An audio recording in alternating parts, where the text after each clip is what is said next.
அமைந்திருந்தால் உங்களுக்கு ஒரு விசேஷித்த வரவேற்பு.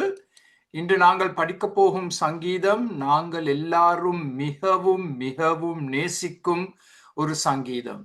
சங்கீதம் 23க்கு பிறகு நான் நினைக்கிறேன் இந்த சங்கீதத்தை தான் நாங்கள் எல்லாரும் மிகவும் நேசிக்கிறோம். உங்களில் அநேகருக்கு இந்த சங்கீதம் மனப்பாடமாகவும் தெரிந்திருக்க முடியும். சோ இந்த சங்கீதத்தை நாங்கள் இந்த தலைப்பின் கீழ் பார்க்க போகிறோம். ஒரு பிரபல தமிழ் பாடல், காக்கும் கரங்கள் உண்டெனக்கு. அந்த தலைப்போடு இந்த பாடத்தை படிக்க போகிறோம். இந்த படத்தை கொஞ்சம் பார்த்தால் பர்வதங்களை நீங்கள் பார்க்க முடியும். பர்வதங்கள், எருசலேம் ஒரு பர்வதத்தின் மேல் கட்டப்பட்ட பட்டணம். அதே போல் தேவாலயம் எருசலேமில் உள்ளது. அதனால் இந்த யாத்ரிகள் இந்த மலை உச்சியில் இருக்கும் தேவாலயத்தை நோக்கி பிரயாணம் எடுக்கும் பொழுது அவர்கள் 15 பாடல்களை பாடிக்கொண்டு மேல் நோக்கி நடப்பார்கள். சங்கீதம் 120 134 சங்கீதம் வரையில் உள்ள சங்கீதங்களை மனப்பாடம் செய்து ஒருவரை உற்சாகப்படுத்தி இந்த பாடல்களை பாடிக்கொண்டே மேல் நோக்கி நடப்பார்கள். இதை நாங்கள் எப்படி எங்கள் பிரயோஜனத்துக்காக எடுத்துக்கொள்ளலாம்? அடுத்த ஸ்லைடை பார்த்தால் அதில் அந்த விளக்கம் எங்களுக்கு வரும். இந்த சங்கீதத்தில் 6 முறை தேவன் காப்பார் என்று சொல்லப்பட்டுள்ளது. சோ நீங்கள் ஒரு பேனாவை எடுத்து காப்பார் காப்பார் என்ற வார்த்தை 6 முறை வருவதை அவதானித்து அதை நீங்கள் கோடிட்டு கொண்டு அதுக்கு இலக்கம் போட முடியும், 1 தொடக்கம் 6 வரைக்கும். மலை உச்சியின் மேலுள்ள தேவாலயத்தை நோக்கி யாத்ரீகர்கள் எடுக்கும் மேல் நோக்கிய பயணம் எதற்கு ஒப்பிடப்படலாம்? எங்கள் பரலோக பயணத்திற்கு நாங்கள் ஒப்பிட முடியும். அடுத்த ஸ்லைடில் உங்களுக்கு நாங்கள் அதை குறித்து ஒரு படத்தை போட்டிருக்கிறோம். திரும்பவும் நான் அஞ்சனா சகோதரிக்கு கடமைப்பட்டிருக்கிறேன். இப்படிப்பட்ட அருமையான படங்களை தேடி கண்டுபிடித்து என்னுடைய விருப்பத்தின்படி அவர்கள் இவ்வளவு அழகாக இந்த பவர் பாயிண்டை செய்திருக்கிறபடியால் ஆண்டவருக்கும் அவர்களுக்கும் என் நன்றியை தெரிவிக்கிறேன். நீங்கள் இந்த படத்தை கவனமாக பார்த்தால் அடியில் இருக்கும் வார்த்தை ஆரம்பம். எங்களுடைய பயணத்தின் ஆரம்பம் இந்த பூமியில் எங்களுடைய ரட்சிப்பின் தினத்தில் இந்த பயணம் ஆரம்பமாகிறது. முடிவு பரலோகம். சோ அதனால் தான் ஒரு பரலோக காட்சியை நாங்கள் உங்களுக்கு போட்டிருக்கிறோம் மேல் நோக்கி பார்த்தால். சோ ஆரம்பம் பூமியில், முடிவு பரலோகத்தில். ஆரம்பம் எங்களுடைய ரட்சிப்பு தினம், முடிவு எங்களுடைய ரட்சிப்பு பூர்ணமடையும் மகிமையின் நாள். ஆனால் நாங்கள் பயணம் எடுக்கும் பொழுது, இந்த படிகளை ஏறி செல்லும் பொழுது நாங்கள் தனிமையாக பயணிப்பதில்லை. நாங்கள் மற்ற யாத்ரீகளோடு ஒன்று சேர்ந்து நாங்கள் பயணிக்கிறோம். அது எங்களுக்கு ஒரு பெரிய ஆறுதல், மிக பெரிய ஆறுதல். ஏனென்றால் நாங்கள் தப்பி தவறி விழுந்தால், அதைரியப்பட்டால் மற்ற பயணிகள் எங்களை தூக்கி எடுப்பார்கள், எங்களை உற்சாகப்படுத்துவார்கள். ஆனால் இந்த படிகளை ஏறி செல்லும் பொழுது எவ்வளவோ சோதனைகளுக்கு நாங்கள் முகம் கொடுக்க வேண்டும், எவ்வளவோ போராட்டங்கள் வரும், எவ்வளவோ அபாயங்கள், எவ்வளவோ துன்பங்கள், இழப்புகள், இவை எல்லாவற்றையும் நாங்கள் எதிர்பார்க்க வேண்டும். இதிலிருந்து நாங்கள் தப்பித்துக் கொள்ள முடியாது. சோ அதனால்தான் நாங்கள் இந்த பயணத்தை நல்ல முறையில் முடிவு செய்ய, வெற்றிகரமாக முடிவு செய்ய எங்களுக்கு தேவனுடைய உதவியும் அவசியம். அதே போல் மற்ற விசுவாசிகளின் உதவியும் மிக மிக அவசியம். நாங்கள் தனிமையில் பிரயாணிக்க முடியாது, அது முட்டாள்தனம். தனிமையில் பிரயாணிக்க நாங்கள் முயற்சி எடுத்தால் அது ஒரு மிகப்பெரிய முட்டாள்தனம். எங்களுக்கு மற்ற பயணிகள் மிக மிக அவசியம். இப்பொழுது நாங்கள் அடுத்த ஸ்லைடை பார்க்க போகிறோம். அடுத்த ஸ்லைடில் நாங்கள் தூரத்தில் உள்ள பர்வதங்களை கொஞ்சம் அவதானித்து பார்க்க வேண்டும். 1ஆம் வசனம், எனக்கு ஒத்தாசை வரும் பர்வதங்களுக்கு நேராக என் கண்களை ஏறெடுக்கிறேன். நான் உடனடியாக உங்களுக்கு சொல்ல வேண்டும், எங்களுக்கு உதவி பர்வதங்களிலிருந்து வராது, ஆனால் பர்வதங்களை படைத்த தேவனிடமிருந்தே வரும் அந்த உதவி. ஆனால் நாங்கள் பூமியில் இருக்கும் பொழுது, மேல் நோக்கி பார்க்கும் பொழுது நாங்கள் இதை பார்க்கிறோம், பர்வதங்களை பார்க்கிறோம். தேவாலயம் பர்வதத்தின் மேல் கட்டப்பட்டுள்ளது. சோ இந்த பர்வதத்தை நாங்கள் பார்க்கும் பொழுது இது ஒரு நீண்ட தூரமே என்று நாங்கள் சிந்திக்க ஆரம்பிக்கலாம். இந்த படிகளை எல்லாம் என்னால் எப்படி ஏற முடியும் என்ற எண்ணங்கள் எல்லாம் வரும். மாத்திரமல்ல, பயங்கள், அபாயங்கள். எப்படிப்பட்ட அபாயங்கள்? கள்ளர்கள் காத்திருக்க கூடும், எங்கேயாவது ஒளிந்திருந்து எங்களை தாக்க காத்திருப்பார்கள். காட்டு மிருகங்கள் திடீரென்று எங்கள் மேல் பாய முடியும். ஆனால் மிகவும் முக்கியமாக போலி தெய்வங்களுக்கு செலுத்தப்படும் பலிகளின் புகை, அது ஒரு சிறிய தவறு, அங்கே பலிகளின் புகை என்று வர வேண்டும். அதை நாங்கள் பார்க்க முடியும். அதை பார்த்தே எங்களுக்கு ஒரு பயம் உருவாகும். போலி தெய்வங்களுக்கு செலுத்தப்படும் பலிகளின் புகை.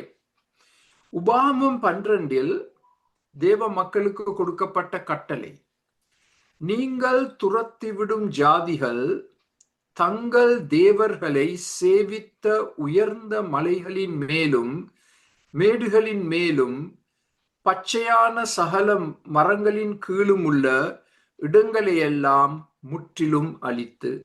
இது தேவ மக்களுக்கு கொடுக்கப்பட்ட ஒரு திட்டவட்டமான கட்டளை.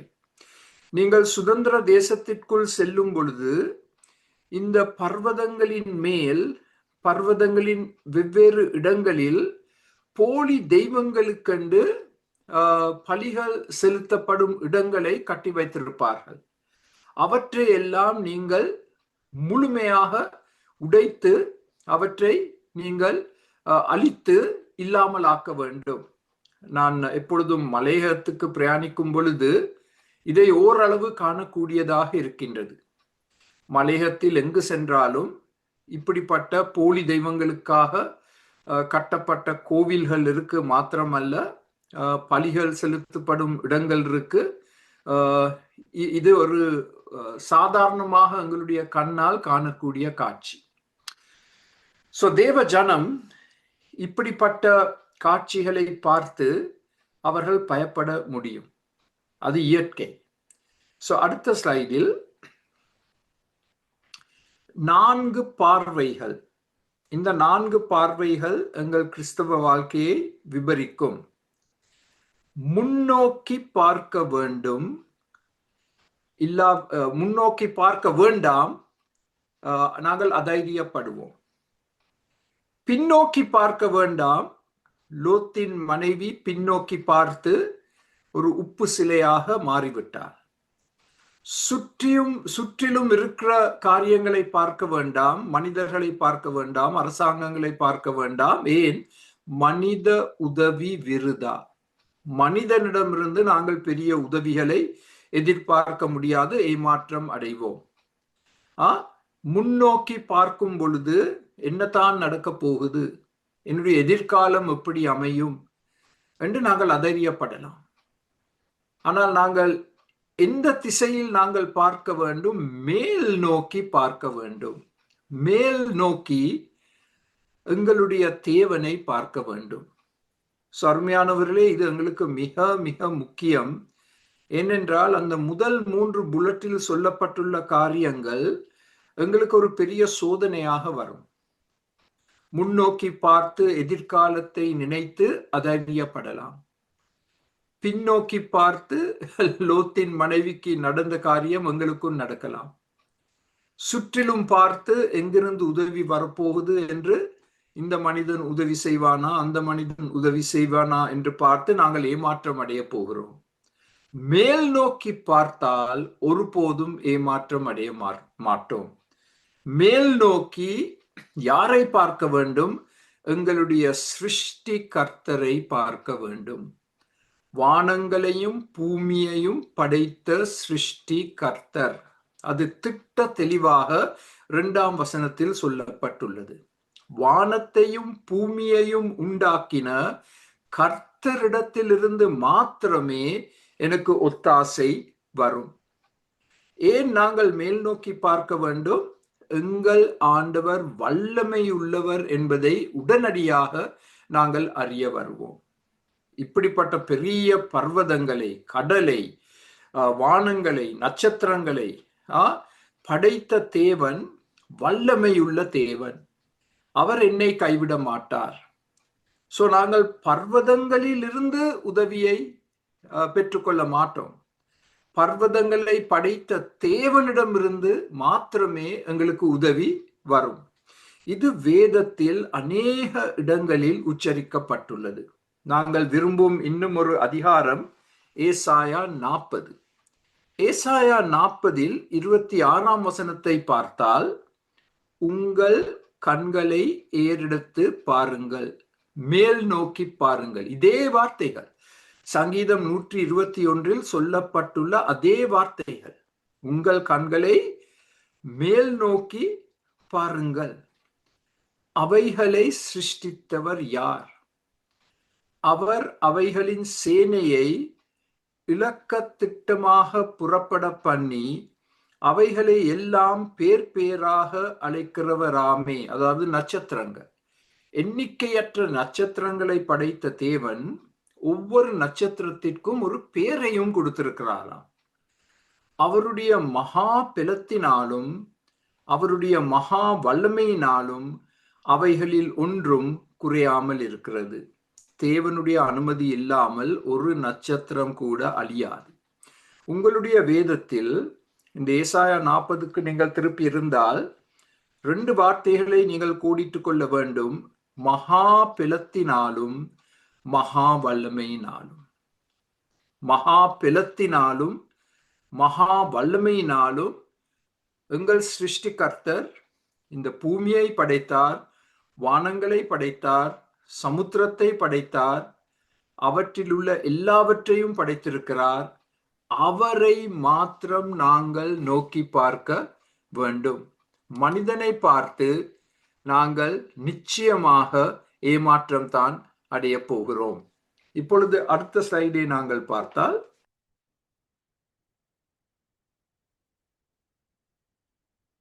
இன்னும் சில வசனங்கள். ஏசாயா 45 பூமியின் எல்லை எங்கும் உள்ளவர்களே என்னை நோக்கி பாருங்கள். ஆண்டவர் எங்களுக்கு கொடுக்கும் அழைப்பு. எங்களில் சிலருக்கு இந்த வசனம் இன்று ஒரு முக்கிய வசனமாக அமையும். உங்களுடைய வறுமையை ஆண்டவர் அறிந்திருக்கிறார், கஷ்டங்களை ஆண்டவர் அறிந்திருக்கிறார். நீங்கள் மனிதன் மேல் நம்பிக்கை வைக்காமல் ஆண்டவர் என்ன உங்களுக்கு சொல்றார்? தனிப்பட்ட முறையில் என்னை நோக்கி பாருங்கள், என்னை நோக்கி பாருங்கள். கோடிட்டுக் கொள்ளுங்கள், என்னை நோக்கி பாருங்கள். சங்கீதம் 115 வானத்தையும் பூமியையும் படைத்த கர்த்தராலே நீங்கள் ஆசீர்வதிக்கப்பட்டவர்கள். எங்களுடைய ஆசீர்வாதம் எங்கிருந்து வருகிறது? எங்கள் சிருஷ்டி கர்த்தரிடமிருந்து வருகிறது. சங்கீதம் 124 நம்முடைய சகாயம், ஒரு அருமையான வார்த்தை. அதனால் தான் சிலருக்கு தேவ சகாயம் என்ற பெயரை எல்லாம் கொடுத்திருக்கிறார்கள். நம்முடைய சகாயம், உதவி, துணை வானத்தையும் பூமியையும் உண்டாக்கின கர்த்தருடைய நாமத்தில் உள்ளது. சோ பாத்தீங்களா, இந்த சங்கீதங்கள், இந்த வசனங்கள் எல்லாம் ஒன்றோடு ஒன்று தொடர்பு உடைய வசனங்கள். இவற்றை வாசித்து எங்கள் விசுவாசம் விருத்தி அடைந்து நாங்கள் எங்கள் சிருஷ்டி கர்த்தரை மாத்திரம் நோக்கி பார்க்க வேண்டும்.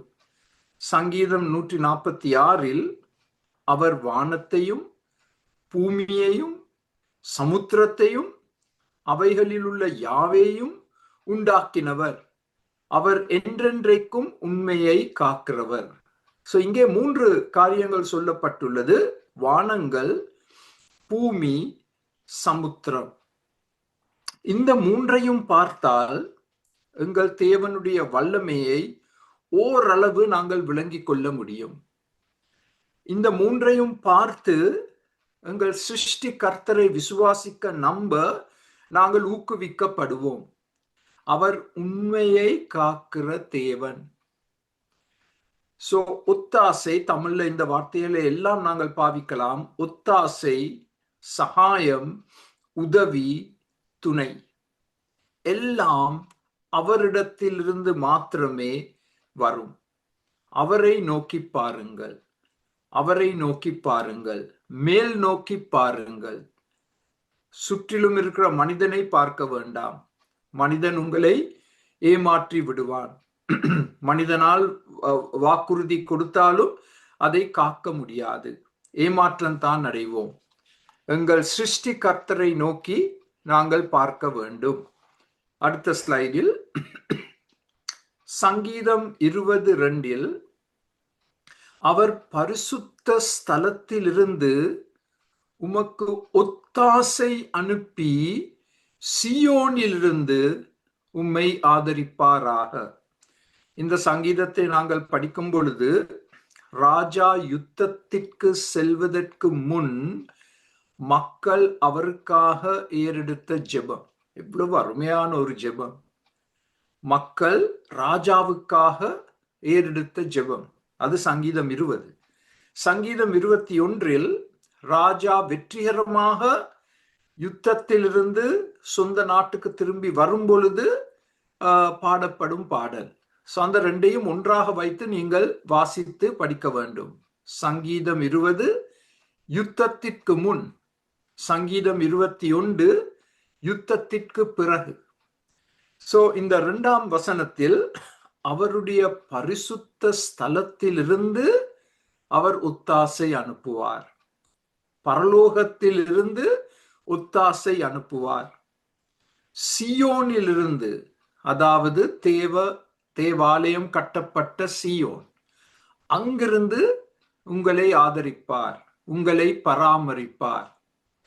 ஏசாயா 41:10 ஆண்டவர் கொடுக்கும் வாக்குறுதி, நான் உனக்கு சகாயம் பண்ணுவேன். இப்ப அந்த நான் என்ற இடத்தில் ஒரு மனிதனுடைய பெயரை போட வேண்டாம். அதுதான் நாங்க செய்யற மிக பெரிய தவறு.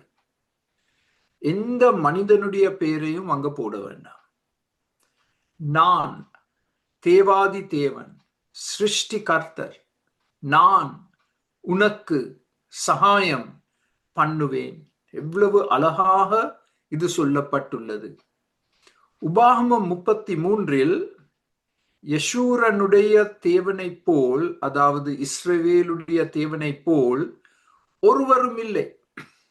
அவர் உனக்கு சகாயமாய் வானங்களின் மேலும் தமது மாட்சிமையோடு ஆகாய மண்டலங்கள் மேலிலும் ஏறி வருவார்.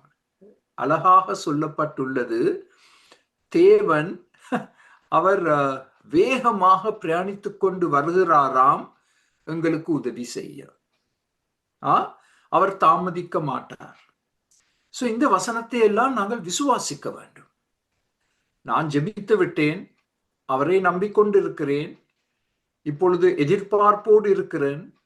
அவர் எனக்கு வானங்களில் இருந்து உதவி செய்ய போகிறார். மிகவும் வேகமாய் அவருடைய இரதத்தில் பிரயாணித்து, சரியட், அவர் என்னை நோக்கி மிகவும் வேகமாக பிரயாணித்துக் கொண்டு வருகிறார், எனக்கு கொடுக்கப்பட வேண்டிய உதவிகளோடு. மிகவும் அழகான ஒரு வரைபடம். உபாகமம் 33:26.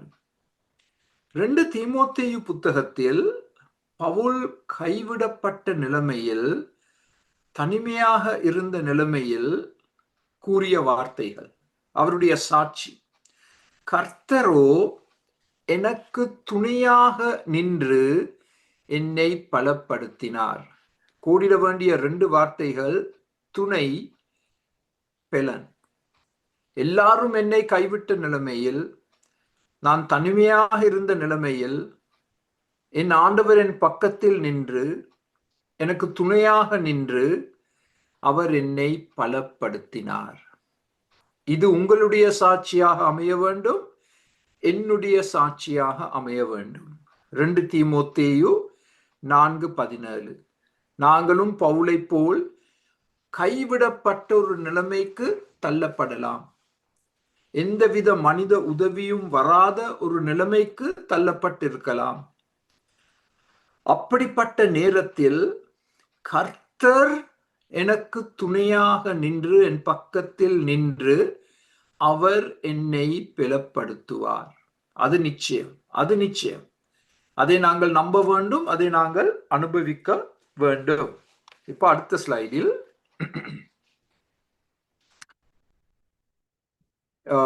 என்னை காக்கும் தேவன். இதை குறித்து நாங்கள் சில முக்கிய குறிப்புகளை நாங்கள் பார்க்க போகிறோம். முதலாவது, அவர் எப்படி என்னை காக்க போகிறார்? நான் அவரை நோக்கி அவருடைய உதவிக்காக, துணைக்காக காத்திருக்கும் பொழுது என் கால்கள் சறுக்கி விழாமல் என்னை காப்பார். 3ஆம் வசனத்தில் இந்த மக்கள் மேல் நோக்கி பிரயாணிக்கும் பொழுது ஆங்கிலத்தில் நாங்க சொல்வோம் ankle sprain. அதுக்கு தமிழ்ல கணுக்கால் சுளுக்கு என்று சொல்லப்பட்டுள்ளது. மிகவும் எளிதில் எங்களுடைய கணுக்கால் பாதிக்கப்படலாம். அது நடைபெறாமல் ஆண்டவர் எங்களை காப்பார் என்று சங்கீதக்காரன் கூறுகிறார். இல்லாவிட்டால் எங்களுடைய கால் முறிவடையலாம். இல்லாவிட்டால் எங்களுடைய கால் கல்லில் அடிபட்டு மிகவும் வேதனைப்படலாம். இதெல்லாம் நடக்கக்கூடிய காரியங்கள். கணுக்கால் சுளுக்கு ஏற்படலாம், ஒரு கால் முறிவடையலாம், கால் ஒரு பெரிய கல்லில் பட்டு நாங்கள் தடுமாறி கீழே விழக்கூடும். அவற்றிலிருந்தெல்லாம் ஆண்டவர் எங்களை காப்பார். சறுக்கி விழாமல் ஆண்டவர் எங்களை காப்பார். இது சங்கீதம் 91 மிக அழகாக சொல்லப்பட்டுள்ளது. உன் பாதம் கல்லில் இடராதபடிக்கு அவர்கள் உன்னை தங்கள் கைகளில் ஏந்தி கொண்டு போவார்கள். அவர்கள் என்று சொன்னால் தேவதூதர்கள். ஆண்டவருடைய உதவி எங்களுக்கு எப்படி வரும்? தேவதூதர்கள் மூலமாக வரும். இந்த தேவதூதர்கள் எங்களை தூக்குவார்கள். நாங்கள் நடக்க முடியாத நேரத்தில், மேல் நோக்கி பிரயாணிக்க முடியாத நேரங்களில் இந்த தேவதூதர்கள் ஒரு மர்மமான விதத்தில் அவர்கள் எங்களை தூக்குவார்கள். எங்களுடைய கல் இடராதபடிக்கு எங்களை காத்துக்கொள்வார்கள். சங்கீதம் 73 இதை நாங்கள் ஆழமாக படித்தோம். சங்கீதம் 73 சங்கீதக்காரனுடைய வாழ்க்கையில் ஒரு மிகப்பெரிய குழப்பம். அந்த குழப்பத்தின் காரணமாக அவருடைய அனுபவம் இந்த 2ஆம் வசனம். ஆனாலும் என் கால்கள் தள்ளாடுதலுக்கும் என் அடிகள் சறுக்குதலுக்கும் சற்றே தப்பிற்று. இன்னும் ஒரு விதத்துல சொல்ல போனால், இன்னும் ஒரு நொடி சென்றிருந்தால் நான் தள்ளாடி சறுக்கி கீழே விழுந்திருப்பேன். ஒரு பள்ளத்தாக்குக்குள் விழுந்திருப்பேன். ஒரு மிகப்பெரிய குழிக்குள் விழுந்திருப்பேன். ஆண்டவர் என்னை காப்பாற்றினார். ஒரு நொடி, இன்னும் ஒரு படிதான், இன்னும் ஒரு படியை எடுத்திருந்தால் நான் தள்ளாடி சறுக்கி கீழே விழுந்திருப்பேன். எழும்ப முடியாத ஒரு நிலைமைக்கு தள்ளப்பட்டிருப்பேன். ஆண்டவர் என்னை காத்தார். நீங்கள் திரும்ப வாசித்து பாருங்கள் சங்கீதம் 73. ஏன் சங்கீதக்காரன் இப்படிப்பட்ட ஒரு நிலைமைக்கு தள்ளப்பட்டார்? அதை நான் இப்பொழுது உங்களுக்கு சொல்ல மாட்டேன். இதை நாங்கள் ஆழமாக படித்தோம். நீங்களே வாசித்து அதை கண்டுபிடியுங்கள். அது அந்த சங்கீதத்தில் தெளிவாக சொல்லப்பட்டுள்ளது. சங்கீதம் 37 எங்களுக்கு ஒரு வாக்குறுதி கொடுக்கப்பட்டுள்ளது. நல்ல மனுஷனுடைய நடைகள் கர்த்தரால் உறுதிப்படும். நல்ல மனுஷன் என்று சொன்னால் தேவ பக்தியுள்ள மனுஷன், தேவனுக்கு பயந்து நடக்கும் மனுஷன். இன்றைய மொழியில் சொல்ல போனால் ரட்சிக்கப்பட்ட மனுஷன். அவன் எடுக்கும் எல்லா படிகளும் கர்த்தரால் உறுதிப்படும். கர்த்தர் அதை உறுதிப்படுத்தினால் நாங்கள் சறுக்கி விழுவதற்கு காரணமே இல்லை. இப்படிப்பட்ட வசனங்களை நாங்கள் இறுக பிடித்துக் கொள்ள வேண்டும். அடுத்த ஸ்லைடில் உபாகமம் 8:4 இது எவ்வளவு அருமையான ஒரு சாட்சி. இந்த 40 வருஷமும் உன்மேல் இருந்த வஸ்திரம் பழையதாய் போகவும் இல்லை, உன் கால் வீங்கவும் இல்லை. அதையும் கோடிட்டுக் கொள்ளுங்கள். 40 வருஷ காலமாக அந்த வனாந்திரத்தில் இஸ்ரவேல் மக்கள் பிரயாணிக்கும் பொழுது அவர்களுடைய வஸ்திரங்கள் பழையதாய் போகவில்லை, அது புத்தம் புதிதாக இருந்தது. அந்த 40 வருஷ காலமும் அவர்களுடைய கால் வீங்கவும் இல்லை. ஆண்டவர் அவர்களை காத்து கொண்டார். பொதுவாக இன்று எங்களுடைய கால் வீங்கினால் அது இருதயத்தோடு சம்பந்தப்பட்டது என்று வைத்தியர்கள் சொல்வாங்க. கால் வீங்கினால் உடனடியாக எல்லாரும் சொல்வார்கள், ஐயோ உங்களுடைய இருதயத்துல என்னதொரு கோளாறு இருக்கு, அதனால்தான் கால் வீங்கி இருக்கு, உடனே வைத்தியரிடம் போய் அதை காட்ட வேண்டும் என்று. ஆனால் ஆண்டவர் அவர்களுடைய கால் வீங்காதபடிக்கு காத்து கொண்டார். அதை இன்னும் ஒரு விதத்துல சொல்ல போனால் அவர்களுடைய இருதயத்தையும் ஆண்டவர் காத்து கொண்டார். இது அன்னாளுடைய சாட்சி. 1 சாமுவேல் 2 அவர் தமது பரிசுத்தவான்களின் பாதங்களை காப்பார். ஓரிடத்துல நாங்கள் என்ன வாசித்தோம்? நல்ல மனிதனுடைய நடைகளை ஆண்டவர் உறுதிப்படுத்துவார்.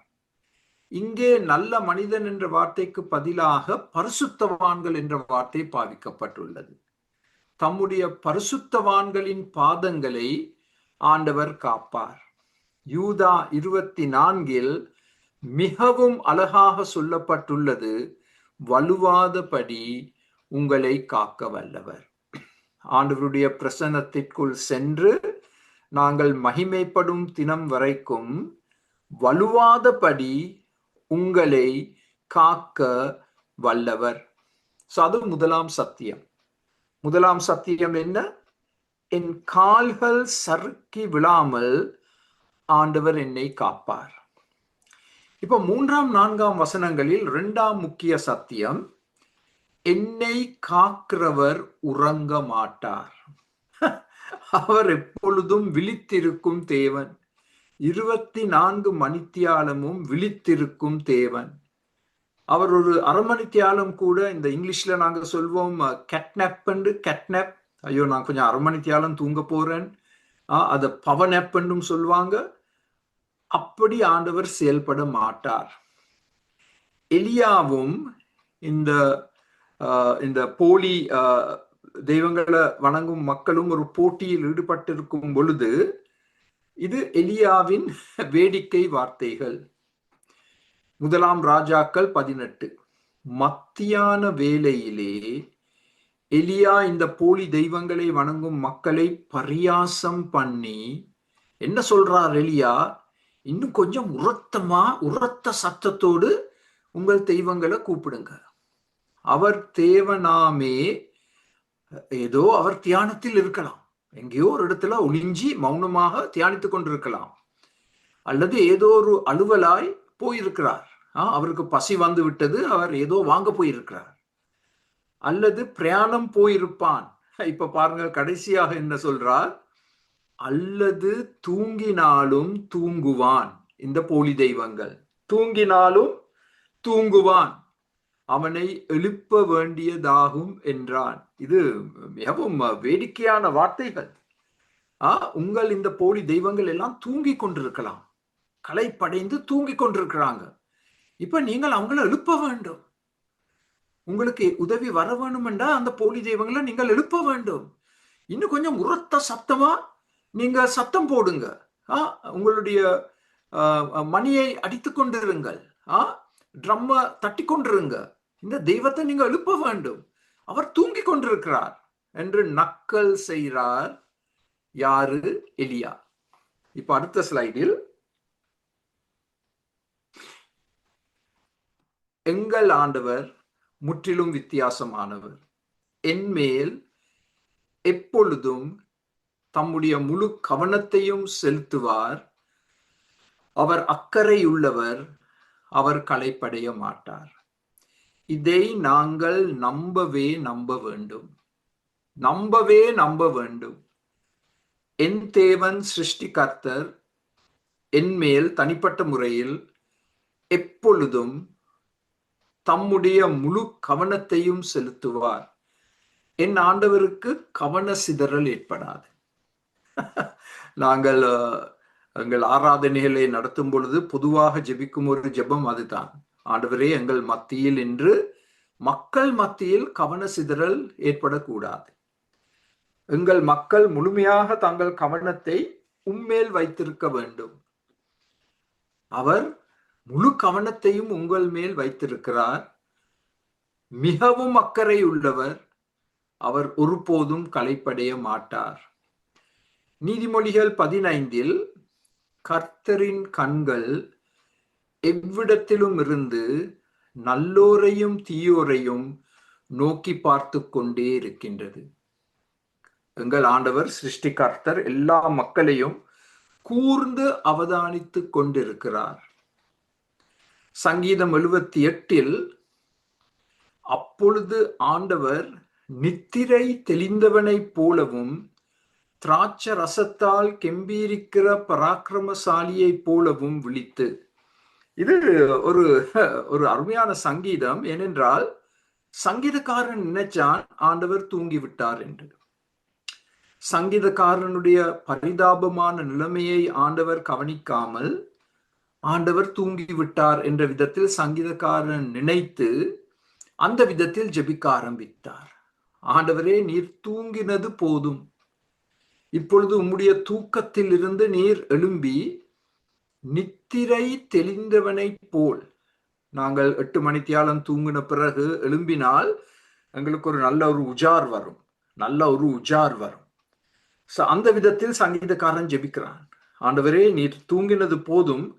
இப்பொழுது எழும்பி அந்த புது உஜாரோடு எனக்காக நீர் செயல்பட வேண்டும். இல்லாவிட்டால் ஒரு போர் வீரன் வெற்றி பெற்ற பிறகு அவர் நன்றாக திராட்சரசத்தை குடித்து அப்படிப்பட்ட ஒரு பராக்கிரமசாலியை போலவும் விழித்து தன்னுடைய தாகத்தை கலைத்து இந்த திராட்சரசத்தை குடித்து இந்த போர் வீரன் புது பெலன் பெற்றிருக்கிற விதமாக நீரும் ஆண்டவரே எனக்காக புது உற்சாகத்தோடும் புது பெலனோடும் நீர் செயல்பட வேண்டும். 2 வார்த்தைகள். புது உற்சாகத்தோடு புது பெலனோடு நீர் எனக்காக செயல்பட வேண்டும். இப்படிப்பட்ட வசனங்களை பாவித்து நாங்கள் எங்களுக்காக ஜெபிக்கலாம். ஐயோ, நான் ஆண்டவரே எவ்வளவோ ஜெபித்திருக்கிறேன், ஆனால் என்னுடைய ஜெபங்களை நீர் கேட்காத மாதிரி செயல்படுகிறீர். ஐயோ ஆண்டவரே, நீர் தூங்கி விட்டீரா? அது பிழையான வார்த்தைகள் அல்ல, அது எங்களுடைய மனித தன்மை. ஆண்டவரே, நாங்கள் மனித கண்களுக்கூடாக பார்க்கிறோம். ஆண்டவர் கோபப்பட மாட்டார் இந்த விதமாக ஜெபித்தால். அதனால்தான் இந்த சங்கீதம் எங்களுக்கு கொடுக்கப்பட்டுள்ளது. அது 2ஆம் அருமையான சத்தியம்.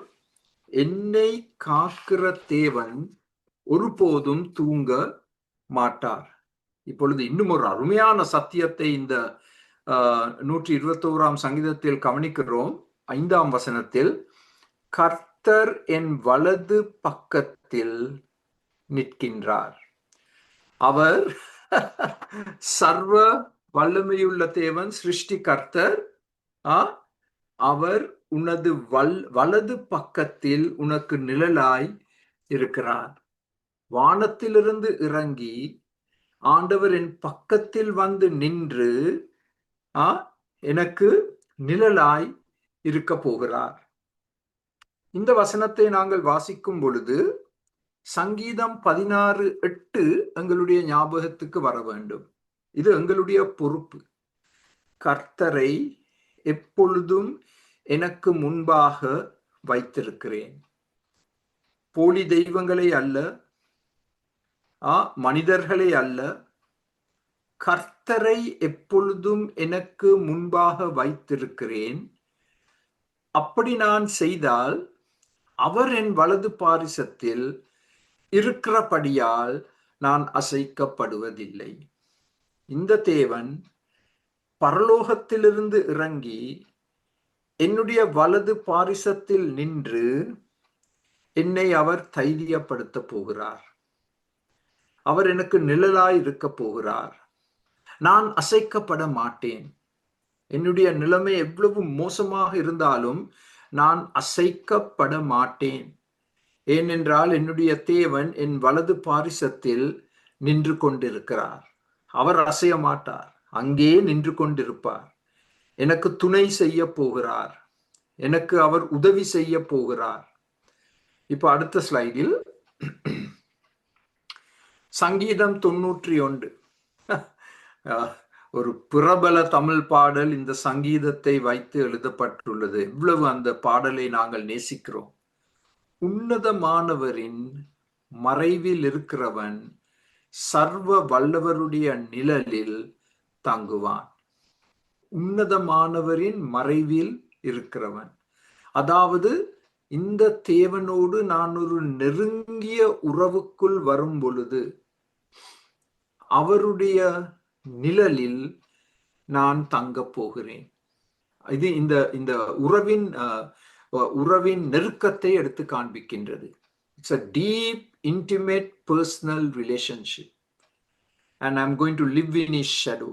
அவருடைய நிழலில் நான் எப்பொழுதும் தங்க போகிறேன். இப்ப இந்த நிழல் என்ற வார்த்தை வேதத்தில் பொதுவாக பாவிக்கப்படும் ஒரு வார்த்தை. அதன் அர்த்தம் தான் என்ன? அதன் அர்த்தம் நிழலில் நான் தங்கியிருந்தால் எனக்கு இளைப்பாறுதல் வரும், ஒரு குளிர்ச்சி வரும். உஷ்ணமான கால நேரத்தில் எனக்கு ஒரு குளிர்ச்சி வரும், ஆறுதல் வரும், தைரியம் வரும். சர்வ வல்லவருடைய நிழலில் நான் தங்கினால் இந்த நான்கையும் நான் எதிர்பார்க்க முடியும். இளைப்பாறுதல், குளிர்ச்சி, ஆறுதல், தைரியம், பாதுகாப்பு. யாரும் என்னை தொட முடியாது. யாரும் என்னை தொட முடியாது. நான் அவருடைய நிழலில் தங்கி இருக்கிறேன். இப்பொழுது 4ஆம் சத்தியம் இந்த அதிகாரத்தில் சங்கீதம் 121 பகல் வெயில் உனக்கு தீங்கு விளைவிக்காது. பகலிலே வெயிலாகிலும் இரவிலே நிலவாகிலும் உன்னை சேதப்படுத்துவதில்லை. இது எவ்வளவு ஒரு பொருத்தமான காரியம். ஏனென்றால் இலங்கை, இந்தியாவில் இப்பொழுது பயங்கர வெயில். நான் மார்ச் மாசத்துல போயிருக்கும் பொழுதே தாங்க முடியாத வெயில். சோ இந்த வெயில் நேரத்தில் நாங்கள் சரியாக எங்களை காத்துக்கொள்ளாவிட்டால் ஆங்கிலத்தில் சொல்வோம் சன் ஸ்ட்ரோக் என்று, கடும் வெயிலினால் ஏற்படும் மயக்கம். எனக்கு என் வாழ்க்கையில் ஒரு முறை இந்த அனுபவம் ஏற்பட்டது. மிகவும் ஒரு உஷ்ணமான தினத்தில் நான் முட்டாள்தனமாக வெயிலில் சென்று சில வேலைகளை செய்து கொண்டு வந்தேன். ஒரு தோட்டத்தை சுத்தப்படுத்தி கொண்டிருந்தேன். திடீரென்று என்னை அறியாமல் நான் மயங்கி கீழே விழுந்தேன். அப்படி விழுந்த நேரத்தில் யாரும் பக்கத்தில் இருக்க இல்லை. சோ எனக்கு சுய உணர்வு வந்ததும் நான் என்னால் எழும்ப முடியல. நான் மெதுவாக நகர்ந்து ஒரு மரத்தின் அடியில் உட்கார்ந்து தண்ணிய குடிக்க எனக்கு ஒரு மிகப்பெரிய தாகம் ஏற்பட்டது. சோ ஒரு தண்ணி போத்தல் பக்கத்தில் இருந்துச்சு. அதை நான் குடிச்சு அந்த நிலைமையில் ஒரு சில மணித்தியாலங்கள் நான் அப்படியே உட்கார்ந்திருந்தேன். பிறகுதான் எனக்கு விளங்கியது, எனக்கு ஏற்பட்டது சன்ஸ்ட்ரோக். அதில் நான் மரித்திருக்கலாம். ஆண்டவர் என்னை காத்தார். ஆண்டவர் என்னை காத்தார். ஒரு தொப்பிய கூட போடாம கடும் வெயிலில் அந்த விதமாக செயல்பட்டு எனக்கு ஏற்பட்ட அனுபவம், அதை என்னால் மறக்க முடியாது. இந்த கடும் வெயில் நேரத்தில் நீரிழிவு ஏற்படலாம், டீஹைட்ரேஷன் என்று சொல்வோம் ஆங்கிலத்தில். அதனால் தான் எப்பொழுதும் தண்ணீர் குடிச்சு கொண்டே இருக்க வேண்டும். இலங்கையில் இருக்கும் பொழுது நான் எப்பொழுதும் என் கையில் ஒரு ஐஸ் போத்தலை வைத்திருப்பேன். சில சமயங்களில் அந்த போத்தலை திறந்து என்னுடைய தலைக்கு மேல் அந்த ஐஸ் தண்ணியை நான் அப்படியே தெளித்து விடுவேன். ஏனென்றால் அந்த அந்த வெயிலை தாங்க முடியாமல் கொஞ்சம் குளிர்ச்சியை பெற்றுக்கொள்வதற்கு.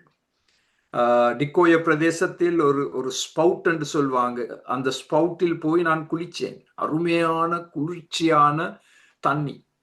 அதுக்கடியில குளிக்கும் பொழுது ஒரு பரலோக அனுபவம் மாதிரி எனக்கு ஏற்பட்டது. அதையும் எப்படி மறக்க முடியும்? சோ பகல் வெயில் எனக்கு தீங்கு விளைவிக்காது, ஏனென்றால் ஆண்டவர் என்னை காக்கிறார். இரவு சந்திரன் பக்கவாதங்கள் ஏற்படாது. வைத்தியர்கள் இன்று சொல்வார்கள், சந்திரன் வித்தியாசமான மூளை வியாதிகளை கொண்டு வர முடியும் என்று. எங்களுடைய உணர்ச்சிகளை பெரிதளவில் தாக்கக்கூடும் சந்திரன். சோ அப்படிப்பட்ட தாக்கங்கள் ஏற்படாதபடிக்கும் ஆண்டவர் எங்களை காப்பார். இரவும் பகலும் அவர் என் சரீரத்தையும் என் மனதையும் என் உணர்ச்சிகளையும் காப்பார். மாத்திரமல்ல, அவர் எனக்கு நல்ல நித்திரையை கட்டளையிடுவார். இந்த பயங்கர உஷ்ண நேரங்களில் இரவு நேரத்தில் படுப்பது சரியான கஷ்டம். ஒரு பக்கத்துல நுளம்புகள், மற்ற பக்கத்துல உஷ்ணம். ஆனால் ஏதோ ஒரு அருமையான விதத்தில் ஆண்டவர் எங்களுக்கு இரவு நேரத்தில் நல்ல நித்திரையை கட்டளை இடுவார். இதெல்லாம் ஆண்டவருடைய பாதுகாப்பை எடுத்து காண்பிக்கும் அருமையான வசனங்கள். சங்கீதம் 91 இரவில் உண்டாகும் பயங்கரத்துக்கும் பகலில் பறக்கும் அம்புக்கும். கொஞ்சம் வித்தியாசமான விதத்தில் சங்கீதக்காரன் கூறுகிறார். சங்கீதம் 91 இரவு நேரத்தின் பயங்கரத்துக்கும் பகலில் பறக்கும் அம்புக்கும், இது யுத்த பாஷை. இருளில் நடமாடும் கொள்ளை நோய்க்கும் மத்தியானத்தில் பாலாக்கும் சங்காரத்துக்கும் பயப்படாதிருப்பாய். இரவு வரும் பகலும் வரும், உலகம் ஒன்று தான் என்று கவிஞர் கண்ணதாசன் ஒரு பாடலை இயக்கியிருந்தார். இரவு வரும் பகலும் வரும், உலகம் ஒன்று தான். நாங்கள் அதை கொஞ்சம் மாற்றி சொல்லலாம். இரவு வரும் பகலும் வரும், எங்கள் ஆண்டவர் எங்களை 24 மணித்தியாலமும் காப்பார். அது 6ஆம் வசனத்தில் சொல்லப்பட்டுள்ள அருமையான சத்தியம். இப்ப அடுத்த ஸ்லைடில் 7ஆம் வசனத்தில் இதை எல்லாத்தையும் சுருக்க சொல்ல போனால் சங்கீதக்காரன் சொல்றார், எல்லா தீமைக்கும் என்னை விலக்கி காப்பார். இது 6ஆம் முறையாக பாவிக்கப்பட்ட இந்த காப்பார் என்ற வார்த்தை. எல்லா தீமைக்கும், அந்த எல்லா என்ற வார்த்தையை உங்களுடைய பைபிள்ல ஒரு வட்டத்தை போட்டுக்கொள்ளுங்க. தயவு செய்து அதை செய்யுங்க, ஒரு வட்டத்தை போடுங்க. எல்லா தீமைக்கும், அந்த தீமை எந்த உருவத்தில் வந்தாலும் எல்லா தீமைக்கும் அவர் என்னை விலக்கி காப்பார். கர்த்தருடைய ஜெபத்தில் நாங்கள் இவ்விதமாக ஜெபிக்கிறோம். மத்தேயு 6 தீமை நின்று எங்களை ரட்சித்துக் கொள்ளும். தீமை என்ற வார்த்தை.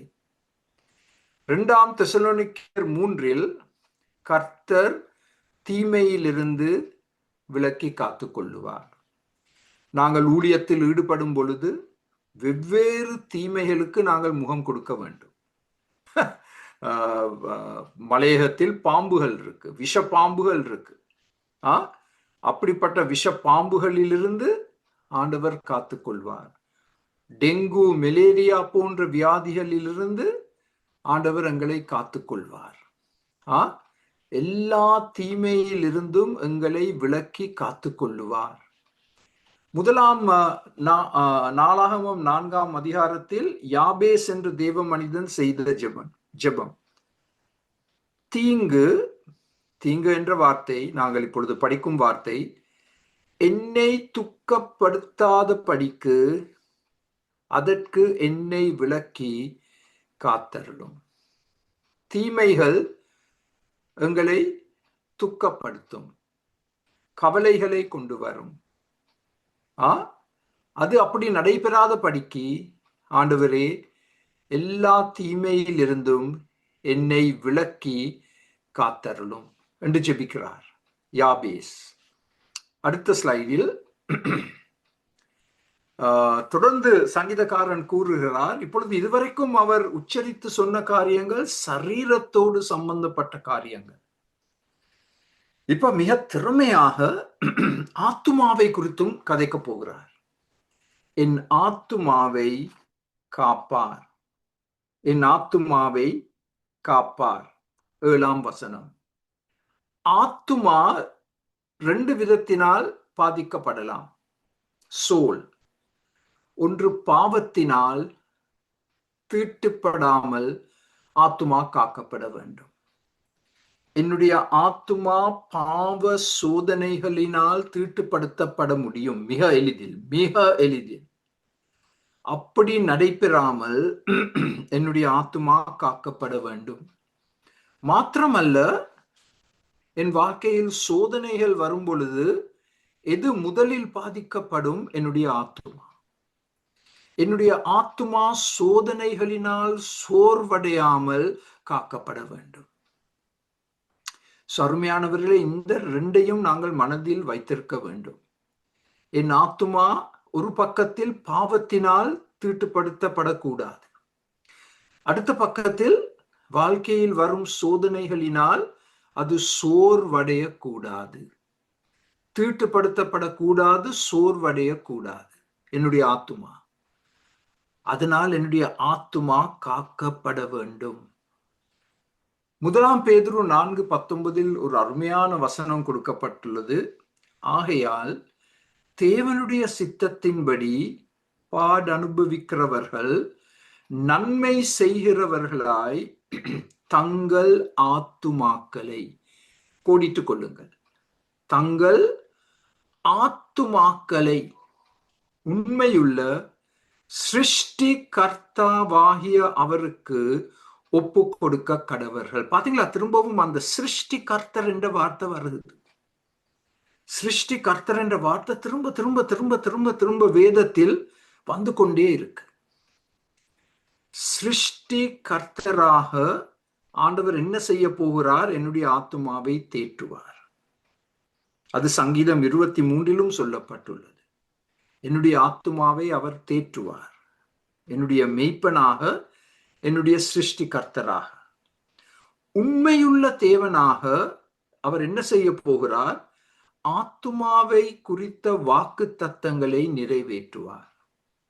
அதனால் பேதுரு சொல்றார், நாங்கள் எங்களுடைய ஆத்துமா பாதிக்காதபடிக்கு நாங்கள் ஆத்துமாவை ஒவ்வொரு நாளும் எங்களுடைய சிருஷ்டி கர்த்தராகிய தேவனுக்கு நாங்கள் ஒப்பு கொடுக்க வேண்டும். அவர் உண்மையுள்ள தேவன் என்றபடியால் ஆத்துமாவோடு சம்பந்தப்பட்ட எல்லா வாக்கு தத்தங்களையும் நிறைவேற்றுவார். அவர் சிருஷ்டி கர்த்தர் என்றபடியால் என்னுடைய ஆத்துமாவை தேற்றுவார். நாங்கள் ஒரு ஒப்பு கொடுக்கப்பட்ட வாழ்க்கையை வாழ வேண்டும். ஒப்பு கொடுக்கப்பட்ட வாழ்க்கையை நாங்கள் வாழ வேண்டும். அப்பொழுதுதான் எங்களுடைய ஆத்துமாவை ஆண்டவர் தேற்றுவார். எங்களுடைய ஆத்துமாவை குறித்த எல்லா வாக்கு தத்தங்களையும் அவர் நிறைவேற்றுவார். இப்ப அடுத்த ஸ்லைடில் இது 1 தெசலோனிக்கேயர் 5:23. சமாதானத்தின் தேவன் தாமே உங்களை முற்றிலும் பரிசுத்தமாக்குவாராக. பாருங்கள், எங்களுடைய 3 அம்சங்கள்: உங்கள் ஆவி, ஆத்துமா, சரீரம் முழுவதும் நம்முடைய கர்த்தராகிய இயேசு கிறிஸ்து வரும்போது குற்றமற்றதாய் இருக்கும்படி காக்கப்படுவதாக. எடுங்க அந்த பேனாவை, சிவப்பு பேனா எங்க இருக்கு, எங்கே ஒளிஞ்சிருக்கு தானே, எடுங்க எடுங்க எடுங்க, கையில எடுங்க, சிவப்பு பேனாவை எடுங்க, டக்கண்டு எடுங்க. 1 தெசலோனிக்கேயர் 5:23 திருப்பிக் கொள்ளுங்க. இதெல்லாம் அப்படி நீங்க விட்டுவிட முடியும்? காக்கப்படுவதாக என்ற வார்த்தையை கோடிட்டுக் கொள்ளுங்கள். ஹைலைட்டரை எடுத்து அதுக்கு மேல் மஞ்சள் நிறத்துல ஹைலைட் பண்ணுங்க. காக்கப்படுவதாக. அதுதானே சங்கீதம் 121. இப்பொழுது 1 தெசலோனிக்கேயர் 5:23 பவுல் என்ன சொல்றார்? என்னுடைய ஆவி, என்னுடைய ஆத்துமா, என்னுடைய சரீரம் முழுவதும் கர்த்தராகிய இயேசு கிறிஸ்துவின் 2ஆம் வருகை வரைக்கும் காக்கப்படுவதாக. நாங்கள் இப்படி ஜெபிக்கிறது இல்லை. இப்படிப்பட்ட வசனங்கள் இருந்தும் நாங்கள் ஜெபிக்கிறது இல்லை. அது எங்களுக்கு ஒரு பெரிய இழப்பு, பெரிய இழப்பு. இந்த விதமாக நாங்கள் எங்களுடைய பிள்ளைகளுக்காக ஜெபிக்கிறது இல்லை. சோ தயவு செய்து இன்று தொடக்கம் இப்படிப்பட்ட வசனங்களை மையமாக வைத்து நாங்கள் ஜெபிக்க கற்றுக்கொள்ளுவோம், ஜெபிக்க கற்றுக்கொள்ளுவோம். என்னுடைய ஆவி, ஆத்துமா, சரீரம் முழுவதும் ஆண்டவருடைய வருகை வரைக்கும் காக்கப்பட வேண்டும். இழப்பு ஏற்படக்கூடாது, இழப்பு ஏற்படக்கூடாது, காக்கப்பட வேண்டும். இப்பொழுது இறுதி முக்கிய குறிப்பு இந்த அதிகாரத்தில் 8ஆம் வசனத்தில், என் போக்கையும் வரத்தையும் அவர் காப்பார். எல்லாத்தையும் சொல்லிவிட்டார் என்று நாங்கள் நினைக்கிற நேரத்துல புதிதாக இந்த 8ஆம் வசனத்தில் இப்படி சொல்றார் சங்கீதக்காரன். என்ன சொல்றார்? அவர் என் போக்கையும் என் வரத்தையும் காப்பார்.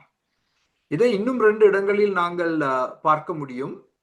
உபாகமம் 28:6 நீ வருகையிலும் ஆசீர்வதிக்கப்பட்டிருப்பாய், நீ போகையிலும் ஆசீர்வதிக்கப்பட்டிருப்பாய். தேவனுக்கு கீழ்ப்படிந்து நடக்கும் பொழுது கொடுக்கப்பட்டிருக்கும் வாக்குறுதி. எங்களுடைய வருகையில் ஆசீர்வதிக்கப்படுவோம், எங்களுடைய போக்கில் நாங்கள் ஆசீர்வதிக்கப்படுவோம். Coming and going, coming and going, coming and going. we are going to be supremely blessed. சங்கீதம் 91 உன் வழிகளில் எல்லாம் உன்னை காக்கும்படி உனக்காக தம்முடைய தூதர்களுக்கு கட்டளையிடுவார்.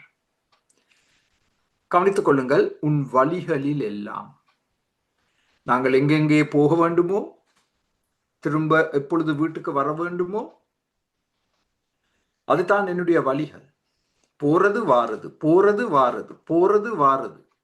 உன் வழிகளில் எல்லாம் என்னை காக்கும்படி தேவ தூதர்களுக்கு கட்டளை இடப்பட்டிருக்கு.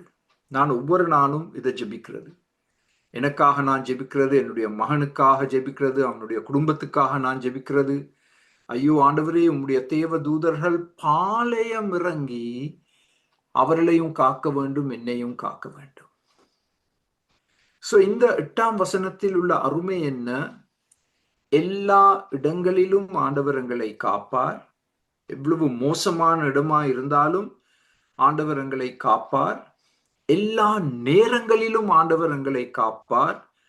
இரவு, மத்தியானம், பகல், எல்லா சூழ்நிலைகளிலும். பயங்கர வெயில், இல்லாவிட்டால் இரவு நேர சந்திரன், பயங்கர காற்று, மழை, இயற்கை கோளாறுகள் ஏற்படும் நேரங்களில் ஆண்டவர் எங்களை காப்பார். எல்லா சூழ்நிலைகளிலும், எல்லா வயதிலும் ஆண்டவர் எங்களை காப்பார். நாங்கள் பிறந்த தினத்தில் இருந்து பரமேறும் வரைக்கும் ஆண்டவர் எங்களை காப்பார். எல்லா வயதிலும் எங்களை காப்பார். எவ்வளவு அருமையான சங்கீதம், எவ்வளவு ஒரு முழுமையான சங்கீதம். Totally comprehensive. இந்த 8ஆம் வசனத்தை வாசிக்கும் பொழுது வண்டர்ஃபுல்லி காம்ப்ரிஹென்சிவ். என் போக்கையும் வரத்தையும் அவர் காப்பார்.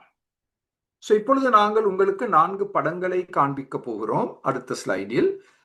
இந்த எல்லா சூழ்நிலைகளும் என்று சொன்னால், எல்லா வயது என்று சொன்னால், பிறப்பு, வளர்ச்சி, மரணம், அந்த முழு வட்டத்திலும் ஆண்டவர் எங்களை காக்க போறார்.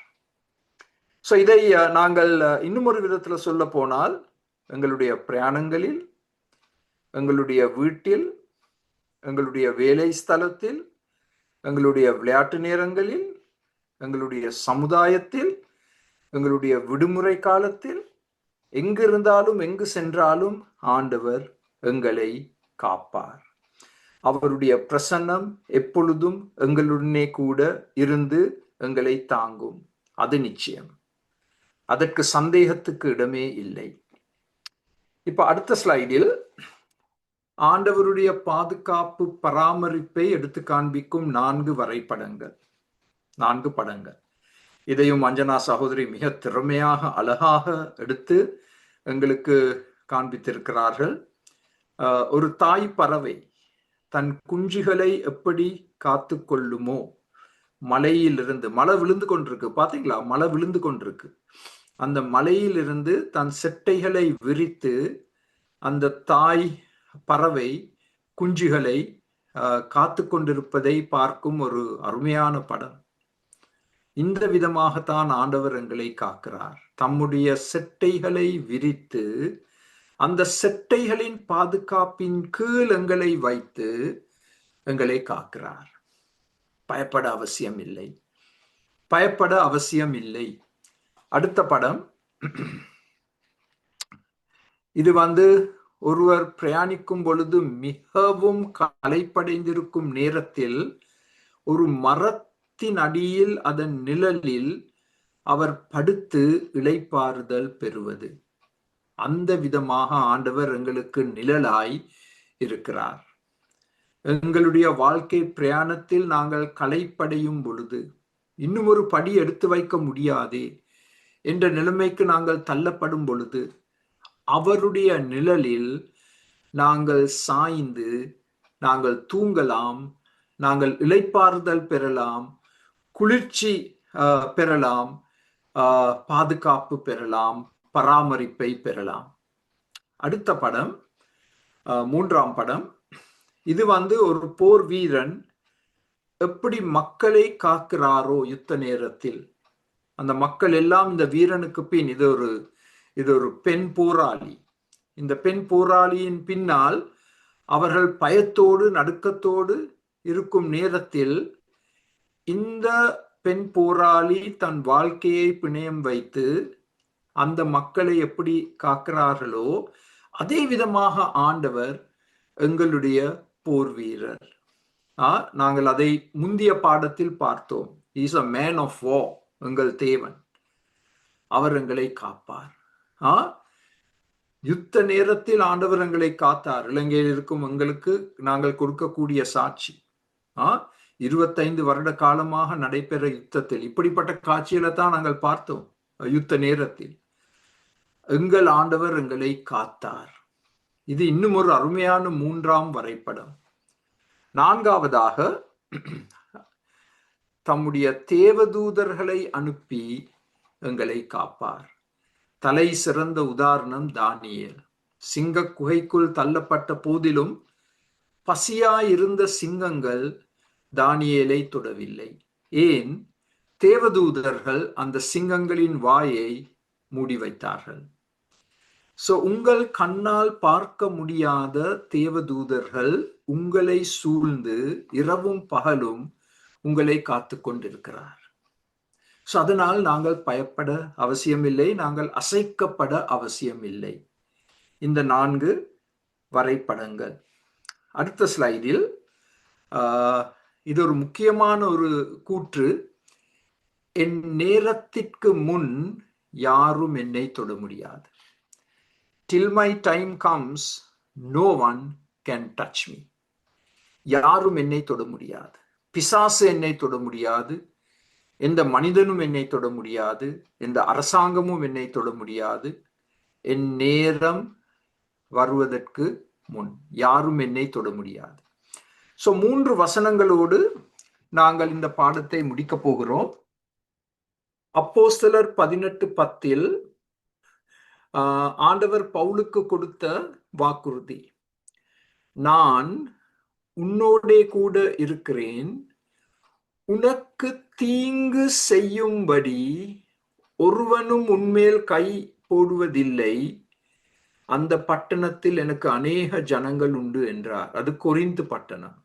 அது ஒரு பயங்கர பட்டணம். பாலியல் சம்பந்தப்பட்ட பாவங்கள் நிறைந்த பட்டணம். ஆண்டவர் என்ன சொல்றார் பவுலுக்கு? பயப்படாமல் போ, கொரிந்துக்கு போ. அங்கே அநேகர் ரட்சிப்புக்குள் வரப்போகிறார்கள்.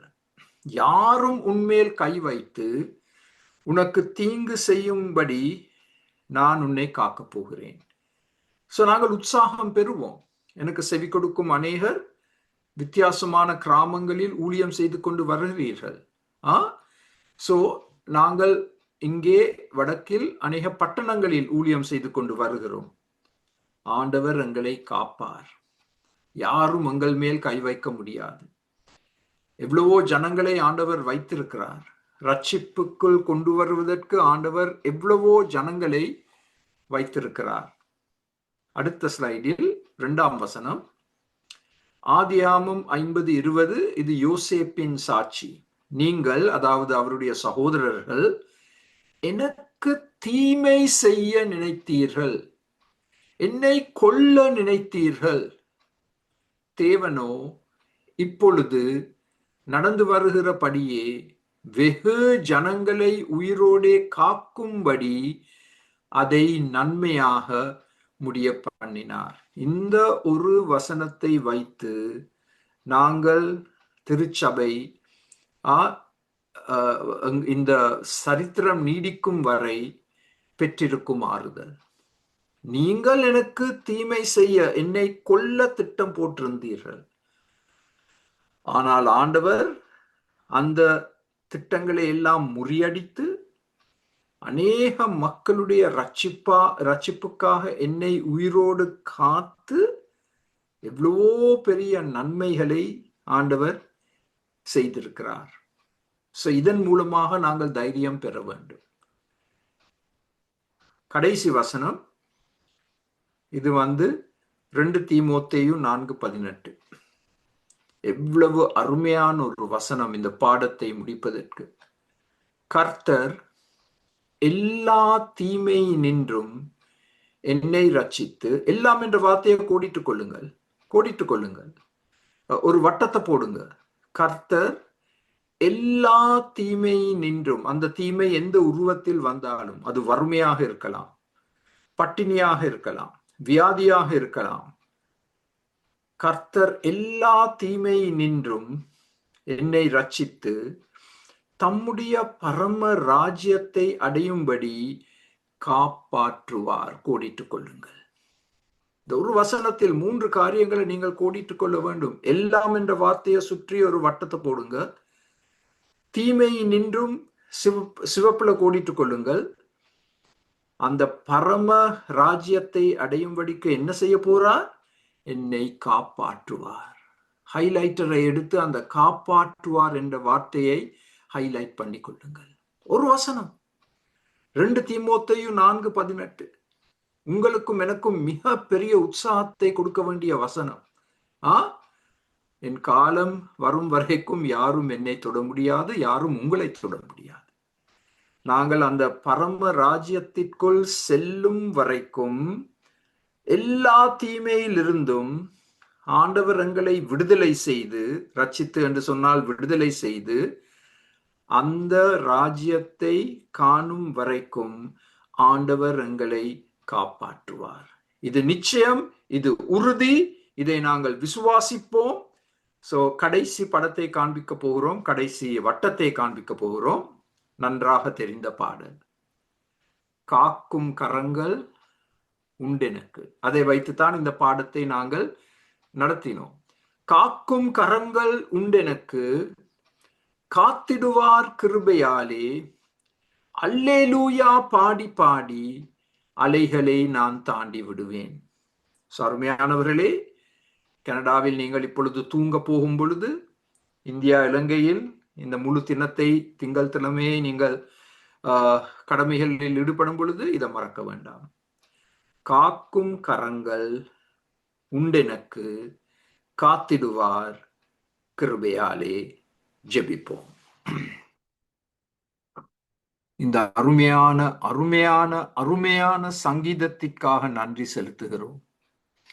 இந்த சங்கீதத்தை மனப்பாடம் செய்து இன்னும் இன்னும் அதிகமாக தியானித்து நீர் எங்களை காக்கிற தேவன் என்பதை திரும்ப திரும்ப திரும்ப நாங்கள் படித்தோம் ஆண்டவரே. நாங்கள் பயப்படாமல் அதைரியப்படாமல் ஆண்டவரே நாங்கள் எங்கள் வாழ்க்கை பிரயாணத்தை முன்னோக்கி எடுத்து செல்ல எங்கள் எல்லாருக்கும் உம்முடைய கிருபை எவ்வளவு அவசியம். எங்களை காக்கும் தேவன் உறங்கார். எங்களுடைய கல் தடுமாறி விழாதபடிக்கு எங்களை காத்து கொள்வார். எங்கள் சர்வ வல்லமையுள்ள சிருஷ்டிகர்த்தர் தம்முடைய தேவதூதர்களுக்கு கட்டளை கொடுத்திருக்கிறார் எங்களை காப்பதற்கு. பகலில் சூரியனாகிலும் இரவில் சந்திரனாகிலும் எந்த விதத்திலும் எங்களுக்கு எந்தவித சேதத்தையும் கொண்டு வர முடியாது. எங்களுடைய வரத்திலும் போக்கிலும் இந்த தேவன் எங்களை காத்து கொள்ளுவார். எங்களுடைய ஆத்துமாவை காத்து கொள்வார். எங்களுடைய ஆத்துமா பாவத்தினால் தீட்டுப்படாதபடிக்கு காத்து கொள்வார். எங்களுடைய ஆத்துமா வாழ்க்கை சோதனைகள் மூலமாக அதைரியப்படாமல் இருப்பதற்கு அதை காத்து கொள்வார். அதனால் நாங்கள் இப்பொழுது ஆண்டவரே உம்முடைய நிழலில் தஞ்சம் புகிறோம். நீர் எங்கள் வலது பக்கத்தில் நின்று உம்முடைய நிழலில் நாங்கள் பாதுகாப்பு பெற்றுக்கொள்ளத்தக்கதாக கர்த்தரை எப்பொழுதும் எங்கள் கண்களுக்கு முன்பாக வைத்திருக்க எங்களுக்கு கற்றுத்தாரும். இன்று எங்களோடு கலந்து கொண்டு ஒவ்வொரு குடும்பத்தையும் கண்ணோக்கி பாரும். ஒவ்வொரு தேவையையும் சந்தித்தருளும். ஆண்டவரே, இந்த புதிய வாரத்தில் எங்களை நீர் ஆச்சரியமான விதத்தில் வழிநடத்தி எங்கள் எல்லா தேவைகளையும் சந்தித்தருளும். இயேசுவின் நாமத்தில் ஜெபம் கேளும் பிதாவே. ஆமென், ஆமென்.